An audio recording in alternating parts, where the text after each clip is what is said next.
정확한지는 모르겠는데 아마 오늘이 대설이라고 제가 아마 들었던 것 같은데요.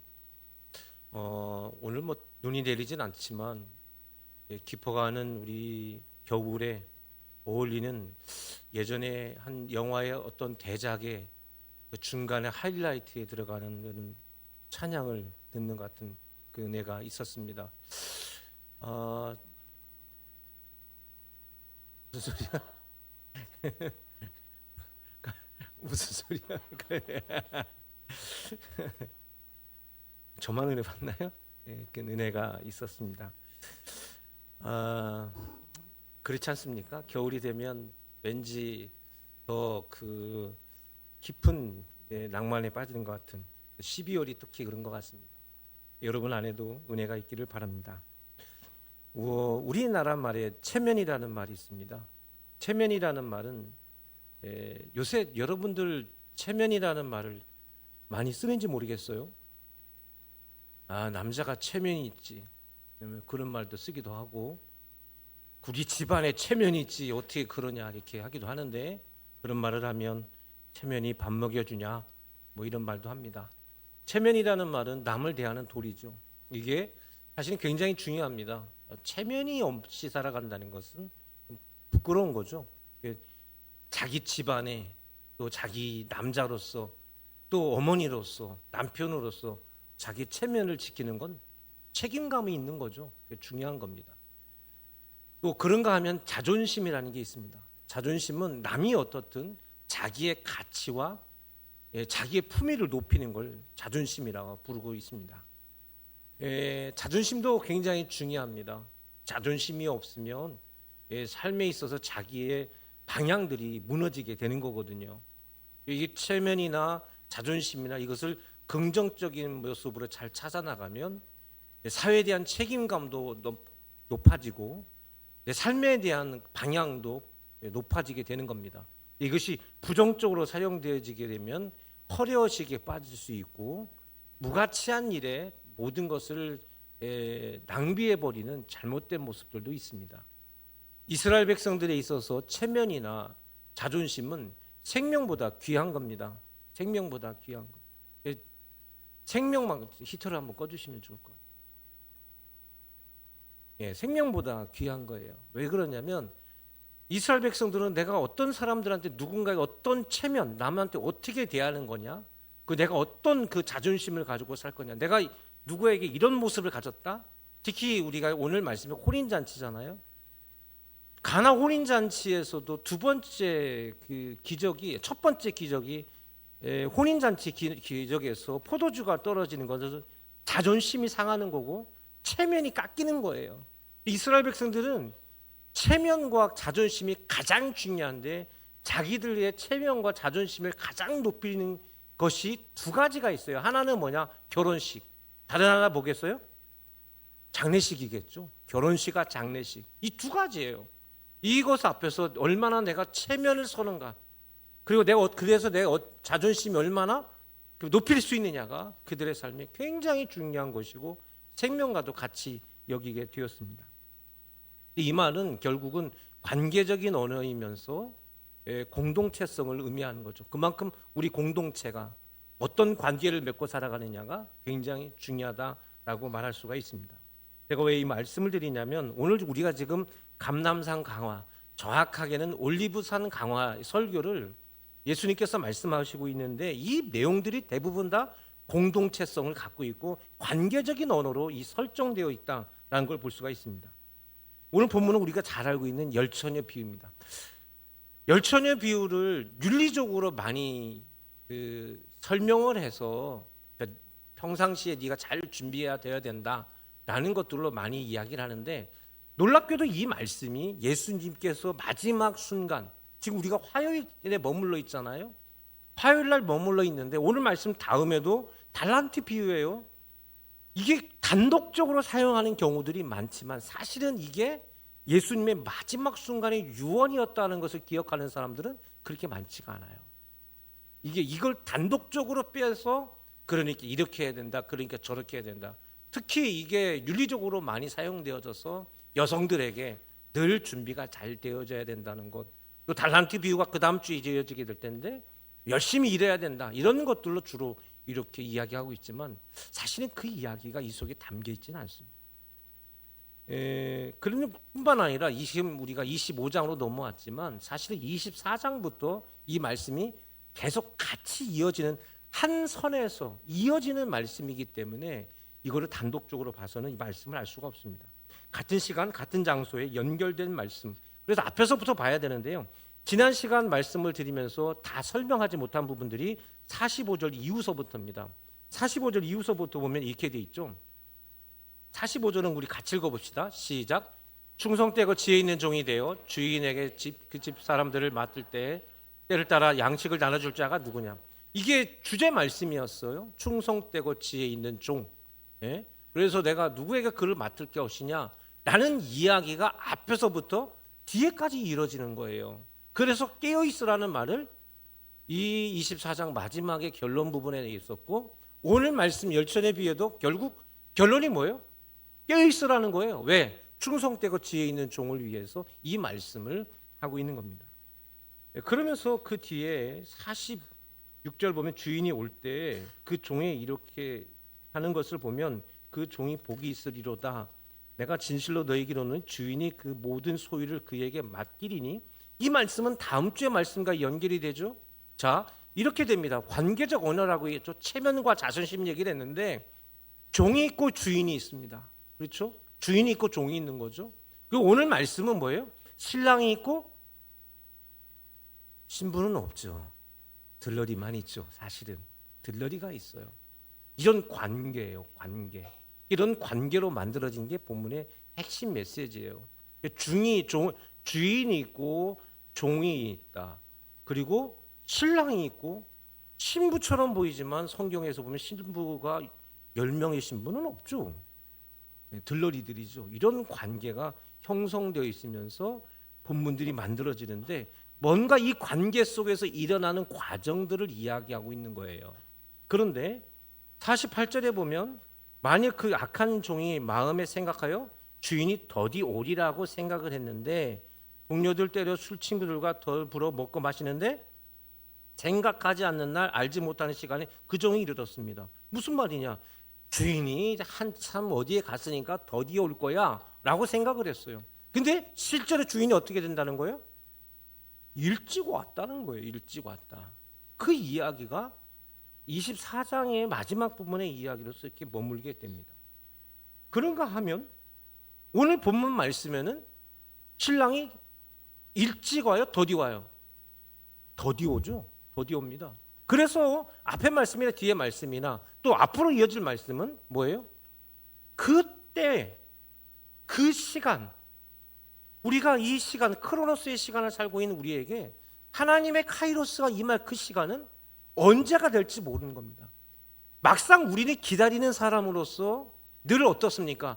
빨리 올다는 말과 더디 온다는 말은 기다리는 사람 입장에서의 생각이지만 그 시간을 정하는 사람에게는 그 시간이 정확한 때란 말이죠.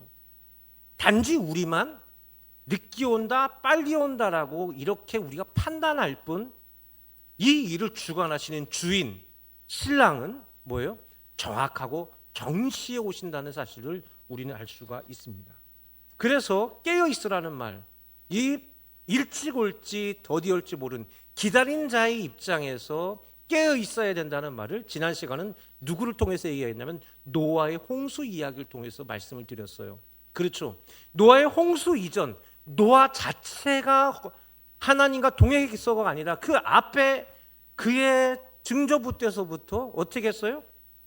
하나님의 뜻을 따라 살아가는 하나님과 동행하는 삶을 훈련하고 훈련시켜서 자녀들에게까지 그 삶을 이어지게 했죠. 그러므로 홍수가 있었을 때 하나님의 정확한 때가 됐을 때 구원을 받을 수 있었다라는 말씀을 지난 시간에 말씀을 드렸습니다. 우리는 시간에 머물러 있습니다. 그렇죠. 시간은 매우 중요합니다. 우리는 신앙 속에 시간이라는 것 속에 잡혀 살고 있기 때문에 우리가 자칫 시간을 인식하지 못하게 되면 내 인생이 어떻게 흘러가는지도 모르고 시간이 낭비됨으로 말미암아 내 삶이 후회되는 삶이 되는 거죠. 저는요 지금 제일 후회되는 게 뭔가, 그리고 제일 아쉬운 게 뭔가 라고 생각하면 우리 아이들이 다 컸어요. 다 커가지고 이제는 안아줄 수가 없어요. 너무 무거워서. 어렸을 때만 해도 가벼워가지고 안고 다니고 업고 다니고 들고 다니고 메고 다니고 다 했는데 지금은 할 수가 없어.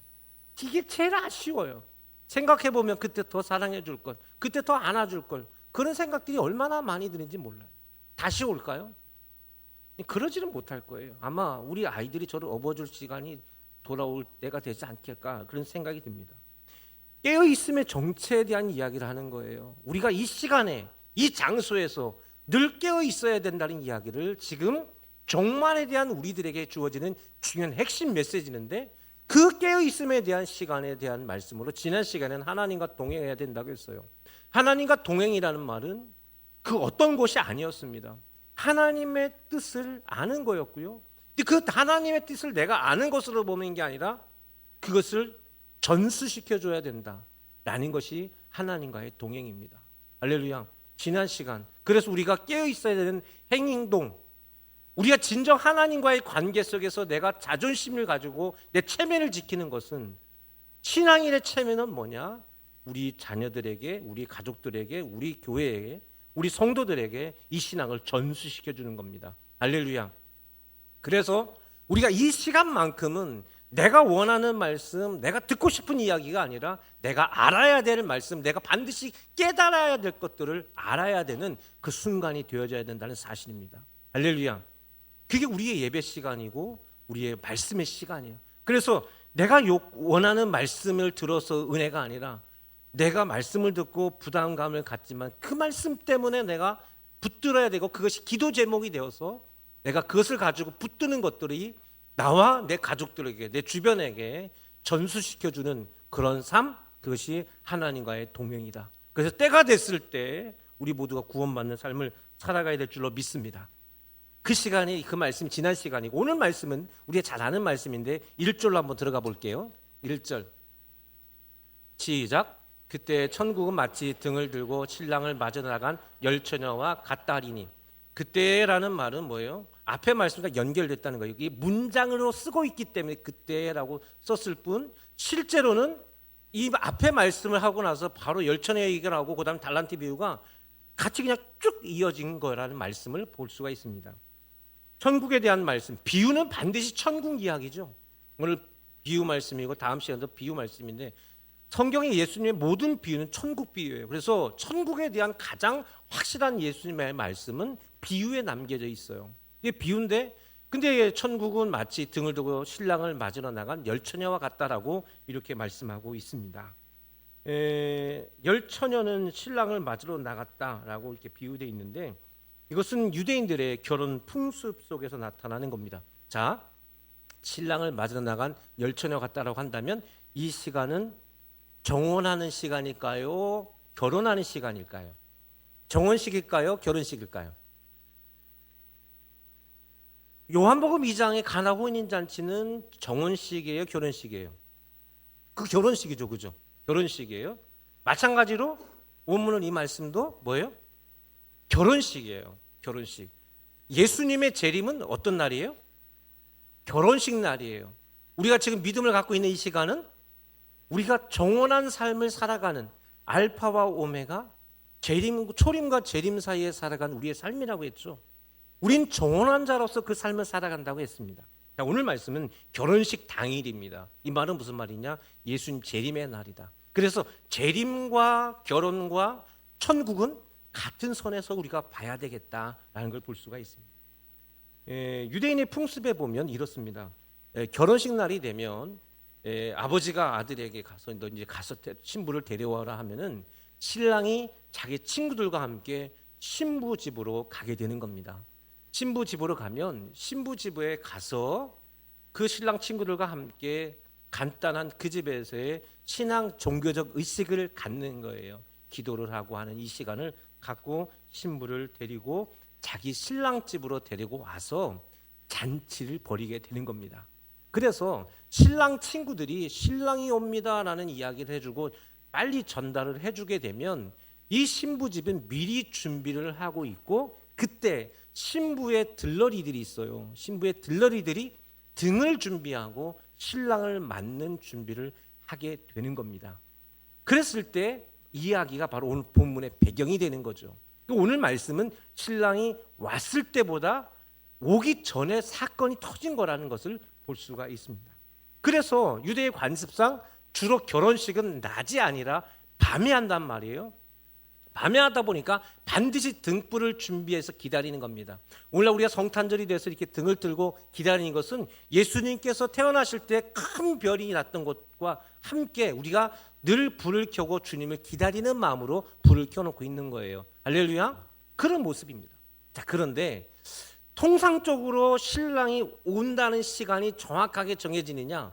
그렇지가 않아요. 언제 올지는 아무도 모릅니다. 온다라는 얘기는 들었는데 누가 앞서서 와서 신랑이 오늘 지금 올 겁니다라고 하는데 지금 당장 오는지 1시간 안에 올지 2시간 안에 올지 언제 올지는 아무도 몰라요. 그러니까 뭐예요? 기름을 준비해서 불을 켜놓고 기다려야 되는 상황이 바로 오늘 말씀의 상황이다라는 것을 볼 수가 있습니다. 그래서 신부 들러리들, 오늘 말씀에 열처녀라고 부르는 이 사람들은 이 신부의 들러리들이에요. 들러리들은 신랑이 늦어질 때를 대비해서 반드시 뭐를? 기름을 준비하고 불을 켜놔야 돼요. 불을 안 켜놓으면 이거는 뭐예요? 체면이 깎이는 거예요. 실제로 이런 일이 있다라고 만다면 이런 일이 있을 수가 없는 거예요. 오늘날로 말하면 그때로 말했어도 그때 사회 속에서 이런 일이 있다? 그래서 기름이 떨어져가지고 불을 못 켜는 사람이 있다? 그 사람은 여자가 아닌 거예요. 여자가 아닌 거예요. 이건. 그 지역에서 그 어머니, 그러니까 신부가 아니잖아요, 그죠? 들러리인데 그거 준비 안 돼 꺼져가지고 불을 못 켜고 있었다 한다고 한다면 불을 못 켜면 그 자리에 서 있을 수도 없는 거에다가 불을 들고 있어야만 서 있는 건데 없으면 서 있을 수도 없는 거에다가 만약 그런 일이 만약에 내 딸에게 일어났으면 부인은 엄마는 딸을 가만 내둘 수가 없는 거고 아마 그 부인은 남편한테 아마 소방 맞을 수도 있는 거예요. 내 집안을 이렇게 망신을 놓고도 네가 여자냐고 막 이럴 정도로 그 용서가 안 되는 거예요, 용서가. 그리고 또 나중에 자기가 결혼하려면 누가 매파가 와서 이렇게 결혼합시다라고 한번 얘기하고서 정언할 거 아니에요? 결혼 못 하는 거예요. 여자가 결혼 못 한다는 건 생명이 끊어졌다는 얘기예요. 그런 거예요. 그러니까 이게 만약에 기름이 떨어져 상상할 수 없는 일인 거예요. 상상할 수 없는. 자기의 그 집안의 체면, 그 동네의 체면, 동네에서도 용서가 안 되는 거예요. 그 집안은 기름이 떨어졌어. 그러면 말도 안 되는 거예요. 이건.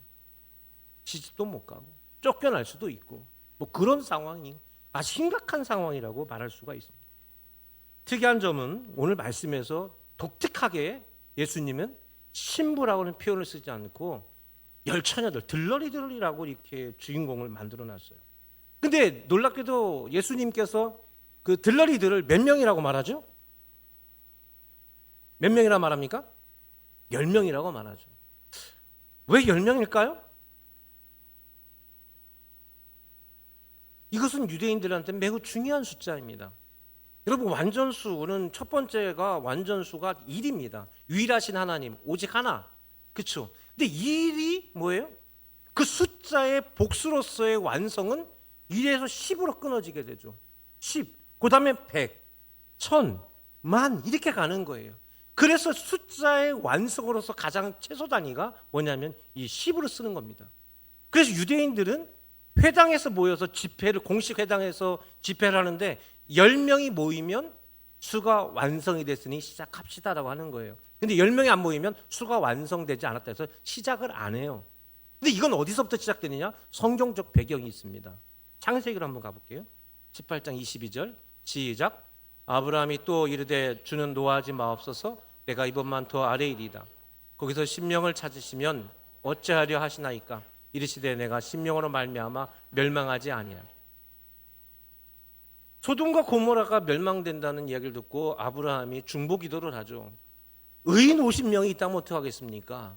라고 하니까 뭐예요? 그렇다면 내가 멸망시키지 않을 거다. 그리고 여기서 잠깐 5명만 빼면 어떻겠어? 45명 하니까 뭐 그래도 다시 말하죠. 40명이면 어떻겠습니까? 그래도 내가 용서할 것이다. 뭐 30명, 20명, 그리고 마지막 몇 명까지? 저게 마지막이죠. 10명이에요. 의인 공동체로서의 상징적 의미인 10명인 겁니다. 유대인들에게서 10명이라는 것은 그 지역을 책임질 만한 영적인 수가 바로 10명이 되는 것이죠. 그래서 예수님은 뭐예요? 숫자 10을 사용해서 열처녀라고 말한 것입니다. 유대인들에서는 그 의미를 충분히 이해가 되는 것이고, 이것이 이 종말의 때 이 강남산 강화에서 이 말씀을 하셨다는 이야기는 뭐냐면, 신부는 우리 성도들을 말하는데 열처녀라고 말하는 신부의 들러리를 말하는 것은, 이것은 모든 성도를 의미하는 말입니다. 그러니까 신부만을 말하는 게 아니라 이 땅에 있는 모든 성도, 예수를 믿고 이 공동체 안에 머물러 있는 모든 공동체원들을 말할 때 열처녀라고 말한 거예요. 그러니까 24장서부터 시작되는 강남산 강화 25장까지 이어지는 말씀은 특정한 다수들에 대한 이야기가 아니라 정확하게 믿음의 공동체, 성도들한테만 하시는 한정적인 메시지인 거죠. 그래서 열처녀라 이렇게 말하게 된 것입니다. 그런데 오늘 2절 말씀에 보니까 놀라운 말씀이 기록되는데, 다 같이 읽어볼까요? 시작. 그 중에 5은 미련하고 5은 슬기 있는 자. 그렇죠. 예, 이 말이 뭐예요? 5명은 미련하고 5명은 슬기롭다는 것은 믿음의 공동체 안에 슬기로운 사람이 있는가 하면 슬기롭지 못한 미련한 사람이 있다라고 성경은 분명히 말하고 있죠. 3절과 4절을 이어서 볼까요? 3절 4절 시작. 미련한 자들은 등을 가지되 기름을 가지지 아니하고 슬기 있는 자들은 그들의 새 기름을 담아 등과 함께 가져갔다. 미련함과 슬기로움이 구분이 정확합니다. 기름을 준비했느냐 준비하지 않았느냐. 자, 앞에서 열처녀는 모든 성도라고 불렀는데, 이 말을 하면 우리 성도들 가운데, 이 소망교회 성도들 가운데는 기름이 준비된 자가 있는가 하면 기름이 준비되지 않은 자가 있다라고 예수님은 말씀하세요. 무서운 메시지죠. 왜냐하면 우리는 인간적이죠. 우리는 늘 이 함정에 빠져 있는 겁니다. 인간적이라는 것의 함정. 그래서 우리 모두가 일단 요 안에 들어왔으니까 우리 모두는 다 슬기로운 사람, 이기를 바라죠. 근데 예수님 뭐라고 말씀하면, 일단 이 안에 들어온 사람들에게만 말하겠는데 너희들 가운데는 슬기로운 자가 있고 미련한 자가 있다. 근데 미련한 자에게는 구원이 주어지나요, 안 주어지나요? 구원이 주어지지 않는다는 말입니다. 이게 우리는 놀라울 수밖에 없는 것이고요. 그러면서 우리가 꼭 기억해야 될 것은 뭐냐면, 신앙이라는 것, 믿음이라는 것은 매우 세밀한 것이고 정밀하다는 것을 우리가 볼 수가 있는 것입니다. 여러분, 세상의 말대로 뭐 퉁치고 지나간다는 말 있잖아요. 대충 뭐 이렇게 해서 그런 게 없는 거죠. 신앙이라는 게 남이 나를 대신해서 기도해 주는 것으로 내가 그냥 퉁치고 넘어가는 건 없습니다. 여러분 우리가 가정에서 매일마다 아침마다 우리 하루를 시작하는 기도를 하자고 그랬습니다. 저희 가정은 각자 우리가 기도를 하고 자녀들의 이름을 부르고 기도를 해줍니다. 그런데요, 퉁치고 지나갈 수는 없어요. 결국 기도는 누가 해야 되는 거예요? 목사님 날 위해서 기도해줘. 아니, 내가 기도해야 되는 거예요. 기도란 가장 중요한 건 내가 기도를 해야 되는 것이고요. 내가 소망교회 성도란 것이 중요한 게 아니라 내가 이 예배로 와야 되는 거죠. 그게 가장 중요한 겁니다. 내가 그것을 해야 되는 거예요. 그러지 않으면 그건 미련한 거예요. 그것으로 됐을 것이다 생각할 수가 없다는 것이 본문의 이야기입니다. 그래서 우리는 기름의 정체를 분명히 알아야 미련한 자가 되지 않을 수 있겠죠. 그럼 기름이란 뭐냐? 누가복음 4장 18절에 보면 기름에 대한 정체가 나오죠. 시작. 주의 성령이 내게 임하셨으니 이는 가난한 자에게 복음을 전하게 하시려고 내게 기름을 부으시고 나를 보내사 포로된 자에게 자유를, 눈먼 자에게 다시 보게 함을 전파하며 눌린 자를 자유롭게 하고. 매우 중요한 메시지죠. 여기서 기름은 뭘까요? 성령이시죠. 그렇죠? 하나님이세요. 기름은 하나님이십니다. 하나님의 영, 그 하나님의 영이 충만한 사람들, 하나님의 영으로 채워진 사람들이 바로 기름을 준비했다는 것은 하나님의 영이 내 안에 있다라는 것을 말하고 있는 겁니다. 여러분, 하나님의 영, 성령께서 여러분 안에 있음을 믿습니까? 끌어내야 돼요. 성령께서는 내가 예수를 믿겠다라고 작정하는 순간, 이 제단에 나오고 세례를 받는 순간 성령은 내 안에 침투하십니다. 내가 막을 수가 없어요. 성령은 침투하세요. 할렐루야. 침투하시는데 기름이 준비됐다는 말은 뭐냐면 그 성령을 내 안에서 깨워냈느냐, 내가 그것을 인식하느냐 하지 못하느냐, 이게 제일 중요한 거예요. 성령이 침투하지 않은 성도는 단 한 명도 없습니다. 내가 믿음도 없고 의심도 많고 교회 나가는 것도 그렇고 신앙생활이 별볼적 없는데 내 안에 성령이 있다고요? 네, 성령은 그 안에 계십니다. 할렐루야. 침투해 계시는 겁니다. 중요한 건 뭐냐? 그것을 깨워내는 겁니다. 그게 매우 중요하죠. 자, 성령이 바로 기름이라고 했습니다. 5절 말씀으로 넘어가 볼까요? 5절 말씀. 신랑이 더디옴으로 다 절묘잘세. 중요한 겁니다. 저는 여러분 이 말씀을 놓치지 않기를 바라요. 여러분 10명 중에 슬기로운 사람들은 깨어 있었어요? 졸았어요? 예? 깨어 있기는 다 졸았다니까 성경에 써 있잖아. 저기에 여러분 같이 읽었잖아. 다 졸았다고. 자, 슬기로운 처녀들은 졸았을까요? 깨어 있었을까요? 이건 그대로 읽으라니까 왜 안 봐? 다 졸았어요.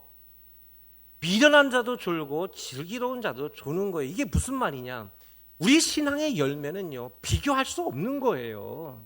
어떤 사람은 이 모양의 신앙이 있고 어떤 사람은 저 모양의 신앙이 있는 거예요. 졸았다는 것을 책망하지 않았다는 사실을 기억해야 됩니다. 그렇습니다. 어떤 사람 어떤 직분을 바꿔서 어떻게 이렇게 열심히 봉사하는 사람이 있는가 하면 내가 재주가 없어서 봉사하는 게 두려운 사람도 있는 겁니다. 그 믿음 없는 거 아니에요. 그렇잖아요. 내가 할 수가 없어. 어떨 때는 내가 지금 먹고 살기가 너무 힘들어가지고 교회 봉사는커녕 주일날 예배 나오기도 힘들 때도 있지 않습니까? 그걸 뭐라고 하는 게 아니라는 사실이에요. 이렇게 나와서 예쁘게 성가대 찬양하시는 분들이 있는가 하면 노래만 부르면 움츠러가지고 나 때문에 성가대가 안 되는 사람도 있어요. 제발 저분 성가대를 안 했으면 좋겠는데. 제가 어렸을 때 제 옆에 있던 형님이 다운증 후군이었습니다. 근데 그렇게 꼭 성가대를 나오고 싶어서 내 옆에 붙어 있어가지고 이것도 침은 왜 이렇게 튀어. 제발 좀 안 썼으면 좋겠는데. 그분은 다운증 후군이라 친구가 없는데 유일한 친구가 강창구밖에 없으니 내 옆에만 붙어 있으니까 성가대 하겠다고. 안 했으면 좋겠는데 꼭 나와요. 그런 분들은 또 성실해. 그렇죠? 근데 여러분 다 못해요. 어떤 분은 나가서 이렇게 뭐 찬양도 하고 율동도 하고 막 춤도 추고, 어떤 분들은 막 봉사도 하고 음식도 잘하고, 막 주방에 가서 뭘도 율동 축축 잘하고, 어떤 청소도 잘하고, 뭐 성경 말씀하면 어디에 말씀인가 답도 다 하고 뭐도 하고 하는데 10년 지나고 20년 지나고 안 되는 사람 안 되는 거야. 어떡하라고. 그렇죠? 여러분 다 졸았다는 말에 우린 때때로 슬기로운 사람들은 안 졸고, 여러분 그러지 않았으면 좋겠어요. 우리 모두에 대해서 우리가 그들의 삶의 모습, 그들의 신앙의 어떤 결과물들을 가지고 함부로 평가하거나 너는 그렇구나, 너는 저렇구나 이렇게 하지 않기를 바랍니다. 오늘 말씀님은 그렇게 말씀하시는 거예요. 다 졸았다고요. 그럼요. 슬기로운 사람은 잠이 안 옵니까? 다 잠이 오죠. 늦었으니까 다 졸 수밖에 없었다. 그렇습니다. 완벽한 신앙인은 없다는 얘기입니다. 할렐루야. 우리 성도들 가운데 완벽한 신앙인은 없어요. 목사들 가운데도 완벽한 목사 있습니까? 아니요. 가면 갈수록 실수가 더 많아지죠. 왜? 친근해지니까. 늘 조심하려고 노력을 해도 우리 성도들과 저와 성도들이 친해지면 저도 모르게 실수할 때 있어요. 아이고 내가 이러면 안 되는데. 그럴 때도 저도 있습니다. 왜 없습니까? 완벽해지지 않는다는 겁니다. 어떤 신앙이냐가 아니라 어떤 신앙으로서의 그 태도, 네가 신앙인의 체면을 지킬 수 있고 그 신앙인의 자존심을 가지고 있는 그 모습이 너에게 있느냐, 그 이야기를 예수님은 하고 있는 거죠. 6절부터 9절까지 말씀입니다. 밤중에 소리가 나매, 제가 읽어드릴게요. 밤중에 소리가 나매 나되 보라 신랑이 이로다 맞으러 나오라 하매 이에 그 처녀들이 다 일어나 등을 준비할세 미련한 자들이 슬기 있는 자들에게 이르되 우리 등불이 꺼져가니 너희 기름을 좀 나눠달라 하거늘 슬기 있는 자들이 대답하되 이르되 우리가 너희가 쓰기에도 다 부족할까 하노니 차라리 파는 자들에게 쓸 것을 사라 이렇게 되어 있습니다. 자, 슬기로운 다섯 처녀들이 이 다섯 처녀에게 기름을 나눠달라고 하는데 나눠줘요, 안 나눠줘요? 나눠주지 않죠. 구원은 냉정한 겁니다. 구원은 냉정한 거예요. 아버지가 목사라서 구원받는 거 아니고요. 그렇습니다. 부인 예수 믿는다고 구원받는 거 아니죠. 누가 날 위해서 기도 많이 해, 내가 예수 믿어야 되고요. 구원은 내가 받는 거예요. 신앙생활 내가 하는 거예요. 할렐루야. 꼭 기억해야 됩니다. 자, 그런데요, 이 말씀에서 보면은 놀랄 만한 말씀들이 있습니다. 이렇게 돼 있죠. 앞에서 보았던 것처럼 우리가 24절부터 보면 이런 얘기가 나옵니다. 한 사람은 맷돌을 갈다가, 한 사람들은 밭을 갈다가, 누군가는 구원을 받고 누군가는 구원을 받지 못해요. 그렇죠. 그런 결과가 나옵니다. 그런데 이 시간에서 이렇게 구원받는 자들의 똑같이 성실하게 일상을 사는데 누구는 구원받고 누구는 구원받지 못하는 것. 슬기로운 다섯 처녀와 이 미련한 다섯 처녀의 이야기를 들어보면 구원은 너무나 냉정하고 놀랍죠. 그런데 이 여인들이 불이 꺼지는 바람에 할 수 없이 기름을 준비해서 가서 타가지고 오는 사이에 신랑은 어떻게 됐습니까? 왔어요. 와서 말합니다. 문이 닫힙니다. 처녀들이 와서 말합니다. 11절 다 같이 시작.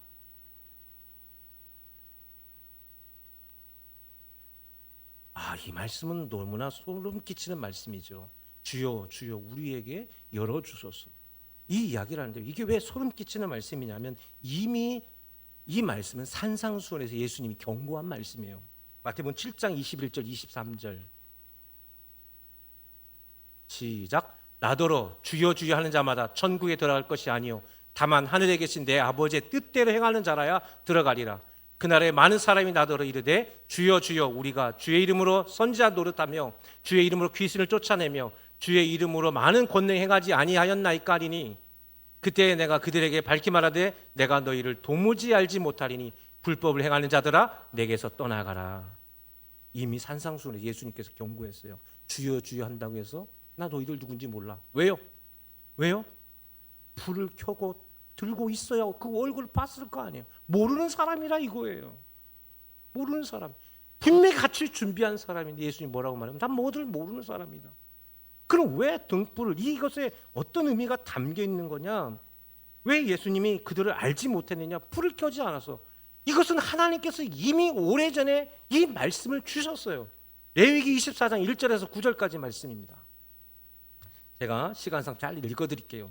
여호와께서 모세에게 말씀하여 이르시되 이스라엘 자손에게 명령하여 불을 켜기 위하여 감람을 찍어낸 순결한 기름을 내게로 가져오게 하여 계속해서 등잔불을 켜둘지며 아론은 회막안 증거궤의 휘장 밖에서 저녁부터 아침까지 여호와 앞에 항상 등잔불을 정리할지니 이는 너희 대대로 지킬 영원한 규례라. 그는 여호와 앞에서 순결한 등잔대 위에 등잔들을 항상 정리할지. 이게 오늘 본문 말씀의 배경이에요. 성전 안에 가장 귀한 지성소가 있습니다. 그 성소 안에 휘장 안에 뭐가 있냐면 언약궤가 있어요. 언약궤가 딱 있습니다. 여기에는 하나님께서 백성들에게 주셨던 이 언약의 두 돌판, 십계명 돌판과 그리고 뭐가 들어있냐면 만나 항아리가 들어있어요. 그리고 이 아론의 쌍난 지팡이 세 가지가 이 속에 들어있는데 나중에 솔로몬 시대에 가면 언약의 돌판밖에 남아있지 않게 됩니다. 하여간 이게 언약궤가 이렇게 있는 거예요. 증거궤라 부르고 언약궤가 있고 그 언약궤에 뚜껑이 있습니다. 그 뚜껑을 뭐라 부르냐면 속죄소라 부르고 이것을 시은좌라 부릅니다. 시은좌, 은혜의 보좌라고 부르는 거예요. 우리가 은혜의 보좌 앞에 나간다는 것은 그 언약궤 위에 우리가 나간다는 뜻입니다. 카포레트라고 부르는 시은좌입니다. 우리가 주님께 나오는 것은 시은좌 앞에, 은혜의 보좌 앞에 나오는 것. 하나님께서 거기에 임하신다는 겁니다. 근데 그 임하시는 그 시은좌, 이 언약궤 앞에는 반드시 뭘 해야 돼요? 순결한 기름. 열 처녀는 뭡니까? 순결한 여인들이죠. 순결한 성도들. 그 기름인데 그 기름을 오늘 말씀처럼 올리브 기름으로, 순결한 올리브 기름으로 불을 켜놔야 되는데 꺼지면 돼요, 안 돼요? 절대로 안. 영원한 규례입니다. 이 불은 절대로 꺼져서는 되지 않는다. 반드시 켜놔라. 이게 하나님께서 하신 명령이 오늘 본문의 말씀의 배경입니다. 이 불이 꺼지면 어떻게 되는 거예요? 죽는 거예요. 이스라엘 공동체가 반드시 우리가 지켜야 될 수많은 체면과 자존심이 있겠는데 우리의 체면과 자존심이 다 깨진다 할지라도 이것만큼은 켜 있어야 되는 거예요. 그게 뭐예요? 성전 안에 불 하나만큼. 다 굶어 죽어도 다 난리가 나도 이것만큼은 켜 있어요. 그것만 켜 있으면 우리의 체면과 우리의 자존심은 상하지 않아요. 그게 생명이에요. 그게 바로 오늘 보면 예수님께서 열천의 비를 통해서 하시는 말씀을 이렇게 의미하고 있습니다. 그러면 이 불이 비치는 게 뭐냐? 5절 말씀에 보면 이렇게 되어 있습니다. 5절 말씀, 너희는 고운 가루를 가져다가 떡 12개를 굽되 각 덩이를 10분의 2 에바로 하여 여호와 앞 순결한 상위에 두 줄로 한 줄로에 6씩 진설하고 이렇게 되어 있습니다. 8절 넘어갈게요. 안식일마다 이 떡을 여호와 앞에 항상 진설할지니. 진설병이에요. 뭐냐? 쉬운 자 앞에 떡상이 있는 거예요. 6절에 보면 순결한 상위에 되어 있는데 이게 떡상이에요. 성경 떡상이라 부르는데 이 떡상에는 뭐가 있느냐? 항상 떡이 있었는데 12개가 필요해요. 왜? 이스라엘 12지파, 각 지파마다 자기 지파에 떡을 다 갖다 놓는 겁니다. 오늘날로 말하면 밥을 거기다 지어서 거기다 공양하는 거예요. 갖다 놓는 거예요. 그게 뭡니까? 우리 이 백성, 이 생명, 이 불빛은 누구를 비치는 거냐? 언약궤를 비치는 게 아니라 그 떡상을 비치는 거예요. 여러분, 제가 어렸을 때요, 밤에 물고기를 잡으려고 폐유 있어요. 폐유를 딱 모아다가 그거를 해가다가 횃불로 아버지 난닝 거 오래된 거 있어요. 그거 해가지고 확 해가지고 불을 붙여가지고 이렇게 나가서 밤에 물고기를 잡으러 가요. 가면 여러분 불 이렇게 가거든요. 가잖아요. 앞이 보일까요? 안 보일까요? 해보셨구만. 해본 분들 앞이 하나도 안 보여요. 이렇게 봐야 돼. 이렇게 봐야 돼. 그래야 뭐만 보여요? 그 밑에가 잠깐 보일 뿐 다른 데 하나도 안 보여요. 이 불빛은 누구만 볼 수 있어요? 다른 사람이 나를 볼 수 있는 거예요. 아무도 내가 뭘 볼 수 있는 게 아니에요. 등불을 켜놓으면 여러분 지금은 후레쉬 같은 게 앞을 비추잖아요. 근데 옛 모든 등불들은 나를 비추는 거예요. 이 떡상 앞에, 이 떡상은 바로 내가 그 자리에 내 생명이 거기에 있는 거예요. 하나님 앞에, 하나님의 의제의 보좌 앞에 내가 서 있는 거예요. 그 불빛은 누구를 비추는 거예요? 나를 비추는 거예요. 나를. 누가 보는 겁니까? 이 시은자, 은혜의 보좌 앞에 앉으신 예수 그리스도, 우리의 신랑 되신 예수님께서 나를 보는 거예요. 그래야 볼 수 있는 거예요. 근데 내가 불빛이 꺼져 있으니 나를 볼 수 있어요? 없어요? 내가 너를 모른다고 말하는 거예요.